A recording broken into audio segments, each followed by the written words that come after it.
Well, I had already been teaching social justice in my classes and digital culture, but it wasn't until I got the SHREI Fellowship that I really started to think about what kinds of resources were available for teaching about human rights and how to more fully incorporate the discourse of human rights into my classes. And after incorporating it, I realized how much more it's grounded my curriculum, because I didn't realize that, once you get into the discourse of human rights, for students it makes it a lot more, they recognize the political power of human rights discourse. As an English compositionist, like many in my field, I'm in the funny position of having been trained in literary studies, and then often when I teach transfer level composition classes, I'm asked to do many things except teach literature. I've been interested in human rights education for my whole professional career, but I've just really never had the opportunity to develop it and extend it and really spend a concentrated amount of time thinking about how I could actually do that. This situation often has us casting about for ideas for course themes and units and arcs that will allow our students to have collegiate level practice in reading and writing in some kind of content area that matters. And I think human rights provides that interdisciplinary content. My first thought was, no way. But then I decided to give it a shot. And so I went to the symposium. The keynote was fantastic. I'm teaching global studies, and we've been doing this since 2009. And human rights is just an integrated, essential part of describing or discussing global issues in any way. But what I've tried to do is frame our global issues class around human needs, human rights, and human responsibilities. There was something that caught my attention, and I think I had some sort of a revelation at that moment. There was a lot of passion, a lot of enthusiasm and engagement of students with the idea. And then I thought, well, if I could bring 50% of this enthusiasm to my science course, especially in the lab, and get these students, the students, they pass the course, they do what they are supposed to do, but there is not a lot of engagement saying, hey, I'm finishing this project and I'm changing myself, I'm changing the world. I don't have a lot of that, and I said, if I can get half of that in my science course, that's it. There's a lot of curriculum that we have to cover. There's curriculum guidelines we have to meet. There's specific texts they want you to use. And putting something like that in is not necessarily easy, but I really realized through my time with SHREI that it is a fabulous thing to put in your courses. And it's really, I think, the future of education and a really necessary part of courses.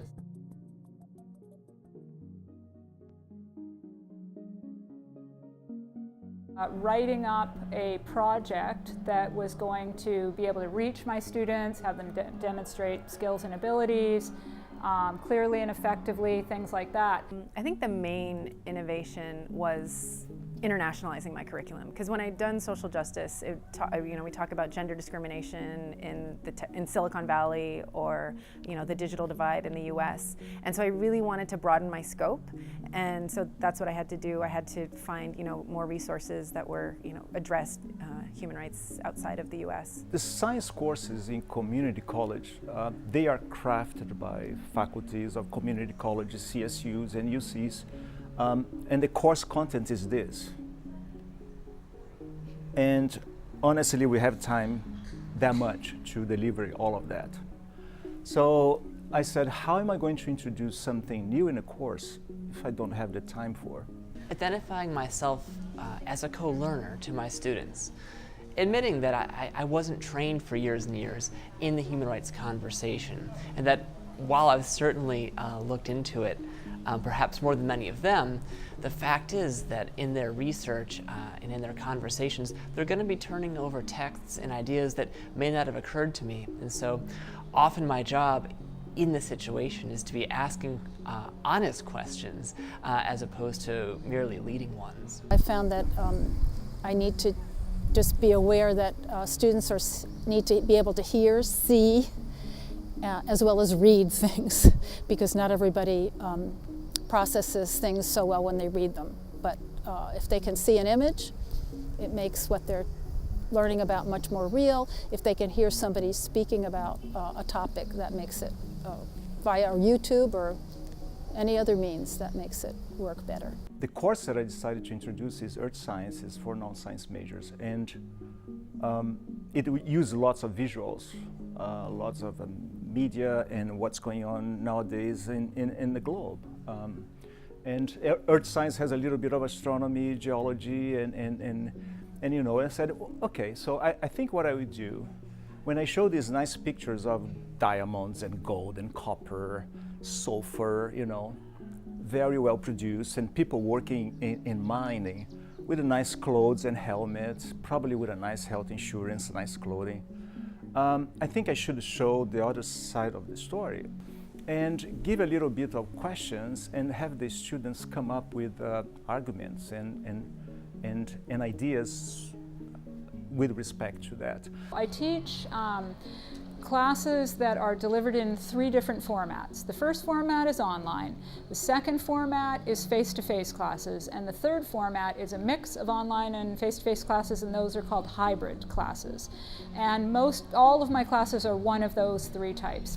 And so what I ended up doing, because the common denominator in all of them is that I either have a full-on online website for the class, or I have a companion website that I've built for the face-to-face classes. So I have these sites for all my classes, and I incorporated an HTML page that includes interesting information. A lot of it I've gotten from research that I've done in the SHREI and being able to collaborate with other people in the SHREI. So I have on the HTML page links to really interesting information about human rights education. The timeliness of the human rights conversation, I think, invites a certain orientation into technology. Particularly, I've been using student blogs in a different way than I have in other courses. In some courses, I've used them as repositories of work or sort of an evolving electronic portfolio of writing. In the human rights conversation, it really makes sense for students to invite public audiences into their blogs, to tag their content with the keywords that will allow them to be searched by interested audiences, and really move from a merely academic conversation into a more public one.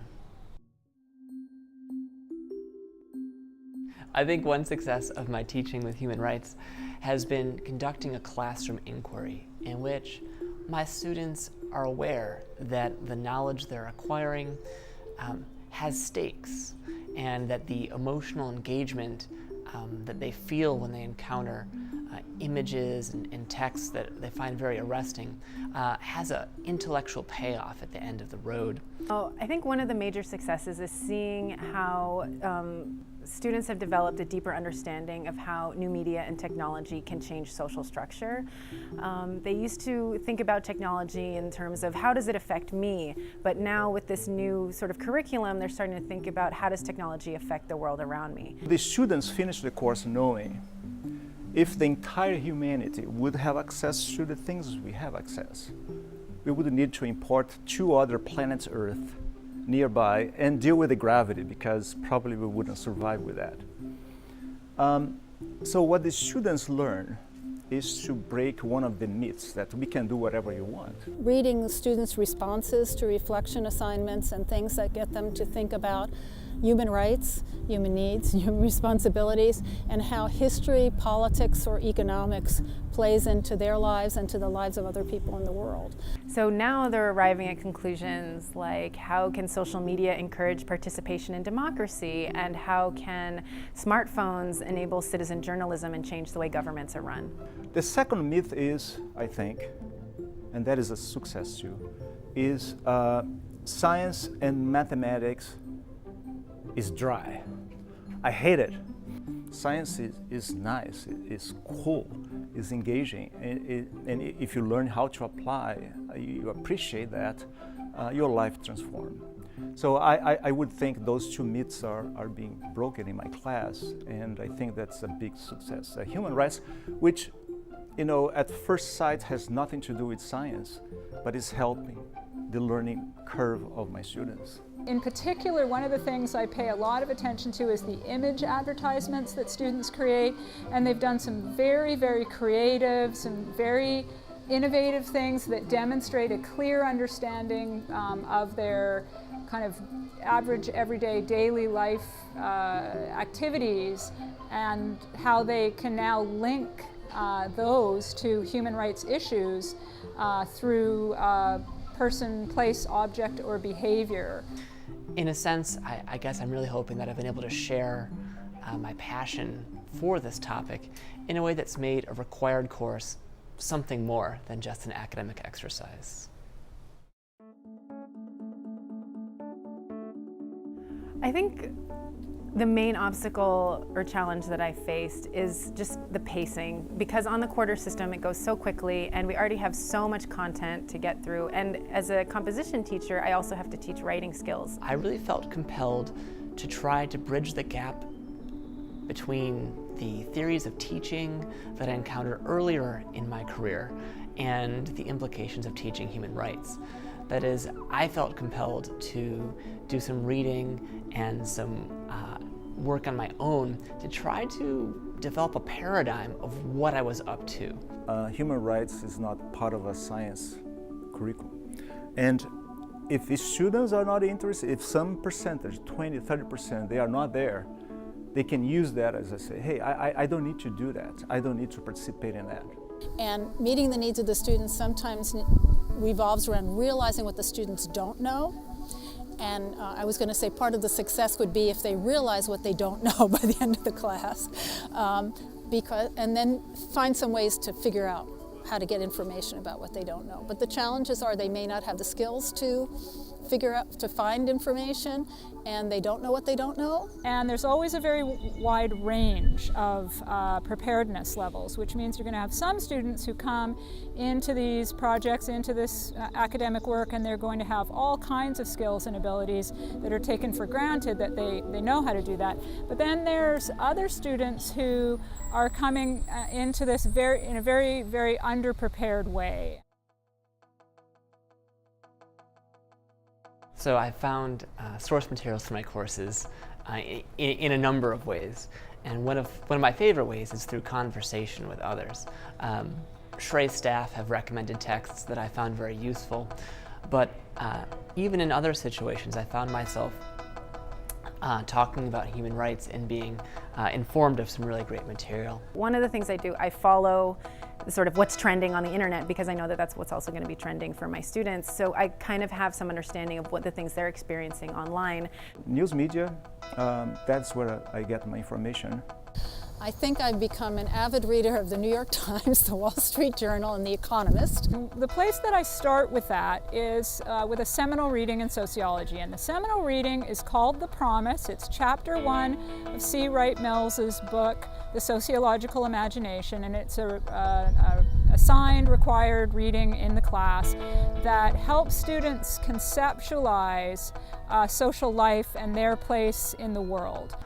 Paul Gordon Lauren's Vision Seen, I was lucky enough in my timing to get a hold of this great history of human rights and peruse its chapters on the UDHR right before I taught it, which really motivated me and I think made my comments about that document much more interesting for my students. Mills's work talks about 3 pairings, the pairings between a person's self and their society, their history and their biography, and personal troubles as connected to public issues. And that's where we can really get into some good human rights education initiative material and really make a good solid connection there. I don't want to be catastrophic, but during a semester, 4 months, I always have a nice earthquake. There is always some information there, and I can always squeeze in some human rights issues for them to discuss.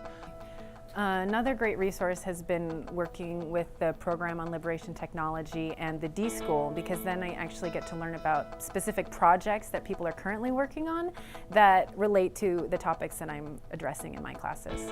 I like to find things, and I like to do some fact-checking sometimes, so I think that's the challenge, having students not rely on Wikipedia for everything, but also develop the skills where they can make some critical and analytical decisions about whether they should believe something, and ask the question, how do they know that? One of the other ways in which I find myself gathering material for these classes is simply through the change in mindset that being part of this conversation has produced.